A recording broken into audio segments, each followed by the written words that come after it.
নমস্কার বন্ধুরা, অনেকদিন পর আপনাদের সামনে আবার একটা ছোট্ট মিনি ব্লগ নিয়ে হাজির হলাম। আমি জাস্ট ঘুম থেকে উঠলাম, এখন বাজে সকাল 9টা। তো চলুন একটু বাইরেটা দেখে আসি। তো অনেক দিন পর আজকে খুব সুন্দর রোদ উঠেছে, চারপাশটা বেশ রোদে ঝলমল করছে। কারণ কিছুদিন থেকেই আকাশটা মেঘলা ছিল, প্রচণ্ড কুয়াশা ছিল, ঠান্ডাও ছিল। ঠান্ডাটা উপভোগ বেশ ভালোই করা হলো, কারণ এবছর তো খুব একটা ভালো ঠান্ডা পড়েনি। এই যা কয়েকদিন ধরেই একটু ঠান্ডা ঠান্ডা। তা এত সুন্দর রোদটা দেখে সকাল সকাল ঘুম থেকে উঠে মনটা বেশ ফুরফুরে হয়ে গেল, কারণ চারপাশটা খুব সুন্দর রোদ। তা বাইরে থেকে এসে এখন আমি একটু ভেতরে যাই।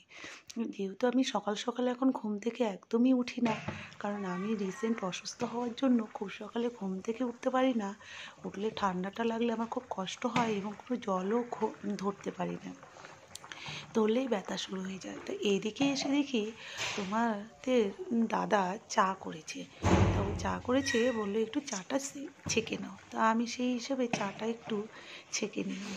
ছেঁকে নিয়ে তারপরে তোমার দাদা, আমি এবং ছেলে তিনজনে খাবো। তা ওই যে বললাম, আমার অসুস্থতার জন্য আমি এখন কোনো কাজই করি না, না রান্না বান্না, না মাজা ঘষা, না ধোয়া ধুয়ে কাছাকাছি কিছুই করি না। কারণ আমার যেহেতু নিউরো প্রবলেম, ব্যাঙ্গালোর থেকে ঘুরে এসেছি, সেই জন্য একদমই জল ধরতেই পারি না। একটুখানি জল ধরলেই হাতে প্রচণ্ড ব্যথা শুরু হয়ে যায়। তাই দেখি চা খাওয়ার পরে তোমাদের দাদা বলছে সকালে কি টিফিন করা যায়। তা আমি বললাম আমি একটু গোলা রুটি ভাজি। ও কিছুতেই ভাজতে দিবে না। তা আমি বললাম যে এতটুকু আমি করে নিতে পারবো, আমাকে দাও তো, আমি পারবো করতে। তখন ও বললো যে ঠিক আছে করবে, তা গরম জল দিয়েই কিন্তু করো, কারণ ঠান্ডা জল একদমই ধরবে না। সেই হিসাবে আমি একটু গরম জল করে নিয়েছি। নিয়ে এখন আটাটার মধ্যে ধনা পাতা, কাঁচা লঙ্কা কুচি, লবণ, একটু গোলমরিচের গুঁড়ো, একটু চিনি দিয়ে সুন্দর করে আটাটাকে গুলিয়ে নিব। এইভাবে খেলে না খুব ভালো টেস্ট লাগে, আর শীতের দিনে বেশ ভালোই লাগে খেতে। তো এইভাবে করে আমি ভেজে নিব সবগুলো। তাই এক এক করে সব এইভাবে গুলিয়ে নিলাম, নিয়ে তারপরে তাওয়াতে এক এক করে সবগুলো ভাজবো। তা এই যে এইভাবে কারা কারা তোমরা খাও একটু কমেন্ট করে জানাবে, এবং এই আমার ছোট্ট মিনি ব্লগটা ভালো লাগলে সবাই একটু লাইক করে দিও এবং সাবস্ক্রাইব করে দিও। আর তোমরা কারা কারা এইভাবে গোলা রুটি খেতে পছন্দ করো একটু মিনি কমেন্ট করে সবাই জানাবে।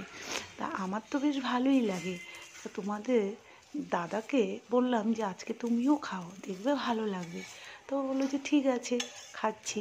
ছেলে খেতে চায় না আমার, তবু জোর করে বললাম যে গরম গরম একটু খেয়ে দেখ, ভালোই লাগবে খেতে। একটা দিন রুচি চেঞ্জ করতেই হয়, সব সময় একই রকম খাওয়া, ম্যাগি সিদ্ধ বা এগুলো না খেয়ে একটু চেঞ্জ করে দেখ, ভালোই লাগবে। টাটা।